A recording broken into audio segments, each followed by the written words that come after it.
Hey, March 7th, 2023. I was gulping coffee at the same time and I'm at the bottom of the barrel. So I had some grounds at the same time when I was just about to speak. Yeah, that's a great way to start. Mike'sMastermind.com and back on the Weltslosh.com. Weltslosh, my German word for world dwelling.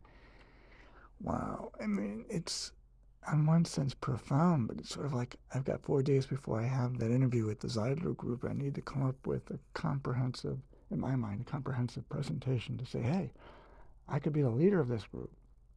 You guys are my tribe. And even though I wouldn't have the qualifications to be the executive director, I am getting a second interview.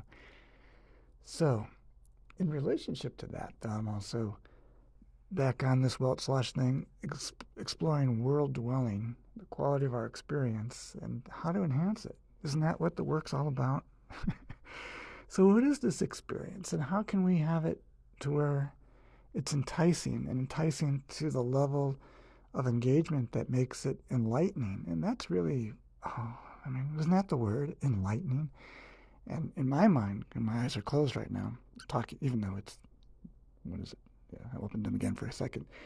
Almost a quarter to 11 a.m. I got to really get going. I'm going to finish the grounded coffee and get back to working on this other presentation for the Zeidler group related to my community conversations graduate research. I hope that they will be enticed. Certainly, this idea of a weld slash. So we're relating to an experience, and why I decided to record was I just was writing a little note to the one I miss, and it was using the word shared mind, which I have not yet quite written about, but the idea of this engagement that would be really enlightening would be obviously, we're relating in a sensory type modality to whatever we're looking at or sensing between us, particularly if you have a really good, solid connection with somebody that may be closed off. But the idea of the Weltschloss and this world dwelling is an examination of our dwelling space. Or if you go to my grandtourideas.com, grandtourideas.com, talk about the MEST principle, like the backdrop of everything here is matter, energy, space, and time. So as we're relating to it and we have this cosmic connection of what's felt between us, we have this engagement of the experience. And what makes it potentially enlightening or engaging is this openness to really, so is this shared reality or shared mind aspect is like there is a knowingness. Now, in the deeper exploration, you want to check in and make sure that this is really accurate to what's being perceived. But if so, well, there's certain, you could say, excitement or electricity about just having, whoa, we're both experiencing something. And then in this shared modality of the sensorium, in this engagement is like, well, how do we go deeper? And sometimes it's just certainly an appreciation, even a quiet sacredness of just being in the moment. Yet what excites me in this quality of engagement, at least the potential of, is that this can go very, very deep.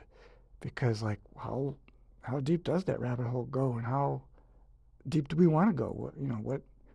What do we give each other permission here? And that quality of engagement, you just have a knowingness. It's going to be okay. Maybe you hold hands and you jump off into the, off the cliff into the water. I don't know, or wherever we're going into space. It's um, it's that quality of dimension here that the Weltslosh is offering. So anyway, that this writing is found at weltslosh.com. A link to it, because it's a long, weird word, you can just go to grandtourideas.com. If you don't know who I am and you're finding this by chance, I am MikeRatner.com. Some kind of ontological explorer into the quality of being that I call ultra being. What is this? If we can really be at one in the moment, and we're just tapped into source, our connectivity, how profound could this potentially be?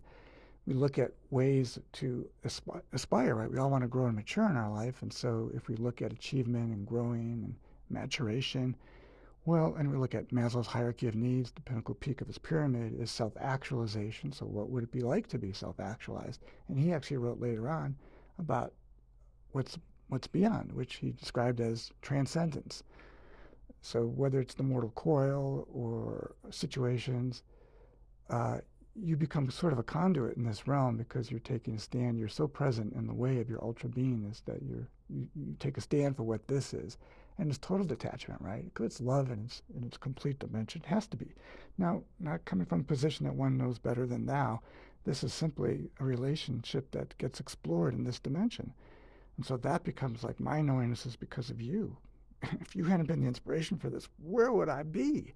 So as we are in the moment, this quality of ultra beingness gets explored and profoundly offers an awakening. Now goes to the next level. Ultra being what? More engaged, more open, more loving, more considerate, right? Whole brained, total consideration, fairness, equitable. Understanding is like, wow, this can go really profound. So it's just an offering, just an exploration of the world that we're dwelling in and our perspectives when they're shared in this dimension offers something. So that's just something I'm offering and presenting, and it's the quality of that engagement and reflectivity. It's like, okay, this is what came about. What do you say now? And you just have fun with it because and it could be really profound, right? Again, this awakening could be something really deep. But unless there's that somethingness that goes, well, I really want to take it in and appreciate it, for its value, to what it taught us, to what it brought us. And now you're ready to go off into the next precipice. You can jump off into this new dimension, holding hands or whatever. That shared mind, that sense of in-depth exploration, when it's mind, and I'm talking about in mind, but mindfulness, but also just the consideration to where you have this whole perspective and we're willing to sort of, when we're leaping off or going into this precipice, we have let go of what that past limitation was or whatever that held us back. It's like, wow, what is it now? That to me can be pretty profound. Thank you. MikeRatner.com.